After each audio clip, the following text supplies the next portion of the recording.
Fala galera, tudo bem com vocês? Espero que sim. Hoje eu vim falar sobre uma curiosa história de como o Brasil chegou à Copa do Mundo de 2014. Mas antes disso, não esquece de deixar o like, se inscrever no canal e ativar o sininho para não perder mais nenhum vídeo tão bom como esse. Depois da decepção da Copa de 2010, quando o Brasil foi eliminado pela Holanda nas quartas de final, a seleção brasileira iniciou um ciclo cheio de mudanças.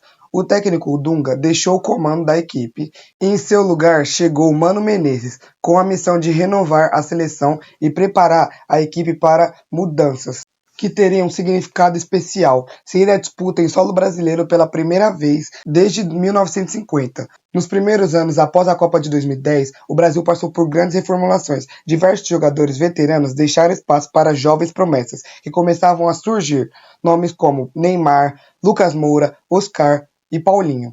E outros passavam a receber oportunidades. O principal destaque dessa nova geração era Neymar, que brilhava no Santos e era apontado como a maior esperança do futebol brasileiro para os anos seguintes. Apesar da renovação, os resultados não empolgavam. A seleção fazia amistosos pelo mundo, mas tinha dificuldade para convencer dentro de campo. Como país sede, o Brasil não disputava as eliminatórias sul-americanas, o que acabou diminuindo o número de jogos oficiais e aumentando a pressão por boas atuações nos amistosos. Aos poucos, a torcida começou a desconfiar se aquela equipe realmente era boa e teria condições de lutar pelo título mundial. O Brasil teve uma oportunidade importante para mostrar sua força nos Jogos Olímpicos de Londres. A seleção brasileira chegou como uma grande favorita para conquistar a inédita medalha de ouro olímpica, com o Neymar liderando a equipe talentosa. O Brasil avançou até a final, após uma campanha praticamente perfeita, porém na decisão acabou derrotado pelo México por 2-1. A derrota aumentou ainda mais as críticas ao trabalho de Mano Menezes. Pouco tempo depois, a Confederação Brasileira de Futebol decidiu mudar novamente o comandante da seleção. Mano Menezes foi demitido e, para a surpresa de muitos, Luiz Felipe Scolari, o Felipão, foi chamado para assumir a seleção brasileira. O treinador, um velho conhecido dos brasileiros, afinal havia sido comandante da seleção campeã mundial de 2002, ao seu lado voltou também Carlos Alberto Parreira, outro nome histórico do futebol brasileiro. Com o Felipão no comando, o Brasil começou a ganhar uma nova identidade. O treinador apostou em um grupo mais equilibrado, misturando juventude e experiência. Neymar continuava sendo o principal jogador, mas outros atletas importantes ganhavam destaque, como Thiago Silva, Davi Luiz, Oscar, Paulinho, Hulk e Júlio César. Aos poucos, a equipe começou a mostrar evolução. O grande teste antes da Copa começou durante a Copa das Confederações, o torneio que servia como evento preparatório para o Mundial e reuniu algumas das melhores seleções do planeta.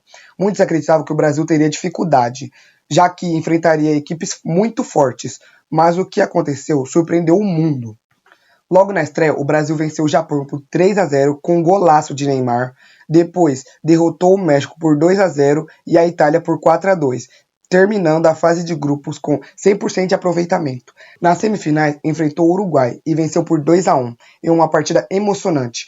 A classificação levou o Brasil para a grande final contra a poderosa Espanha, que era campeã do mundo e bicampeão da Eurocopa. Naquele momento, muitos consideravam a Espanha a melhor seleção do planeta. Porém, diante de um Maracanã lotado, o Brasil fez uma atuação histórica. Com 2 gols de Fred e 1 de Neymar, a seleção venceu por 3-0 e conquistou uma Copa das Confederações. A vitória encheu o país de esperança. Pela primeira vez em muitos anos, a torcida acreditava que realmente o Brasil poderia conquistar a Copa do Mundo. Após o título, a expectativa aumentou enormemente. O Neymar se transferiu para o Barcelona e passou a ganhar ainda mais destaque internacional. Thiago Silva era considerado um dos melhores zagueiros do mundo. Júlio César recuperou sua confiança. Davi Luiz vivia uma grande fase. Oscar e Paulinho eram peças importantes no meio-campo. Parecia que tudo estava se encaixando no momento certo. Chegando em 2014, o clima era de muita confiança. O Brasil carregava a responsabilidade de jogar em casa, mas também contava com o apoio de milhões de torcedores espalhados pelo país. As ruas ficavam decoradas de verde e amarelo, as cidades receberam turistas do mundo inteiro. A expectativa por uma conquista histórica só aumentava. Quando a Copa finalmente começou, a seleção estreou contra a Croácia e venceu por 3-1, com destaque para Neymar. Depois empatou com o México em uma partida difícil e venceu o Camarões por 4-1. garantindo a liderança do grupo. Nas oitavas, passou pelo Chile em uma disputa dramática de pênaltis. Nas quartas, derrotou a Colômbia por 2-1, mas perdeu Neymar por lesão e Thiago Silva por suspensão. A seleção entrou em campo tentando superar as dificuldades e chegar à final, só o que aconteceu naquela tarde ninguém poderia imaginar. A Alemanha abriu o placar logo aos 11 minutos com Thomas Müller. Até aí parecia um jogo normal, mas aos poucos minutos depois, a seleção simplesmente se perdeu em campo. Entre 23 e os 29 minutos do primeiro tempo, os alemães marcaram 4 gols em sequência, com Klose, Kroos 2 vezes e Khedira. Em menos de meia hora de jogo, o Brasil já perdia de 5-0. No segundo tempo, a situação não melhorou. A Alemanha continuou dominando a partida e marcou mais 2 gols. Já nos minutos finais, Oscar fez um gol de honra da seleção, mas não havia mais nada a fazer. O placar mostrava inacreditável 7-1 para a Alemanha. A derrota chocou o mundo inteiro, entrou para a história como o resultado mais marcante da história do futebol. O sonho do hexacampeonato em casa terminava da forma mais dolorosa possível. E é isso, galera, chegamos ao final do vídeo, mas agora eu quero saber de vocês. E se o Neymar não tivesse se machucado, será que ele faria diferença naquele jogo contra a Alemanha? Será que o Brasil conseguiria evitar o 7-1?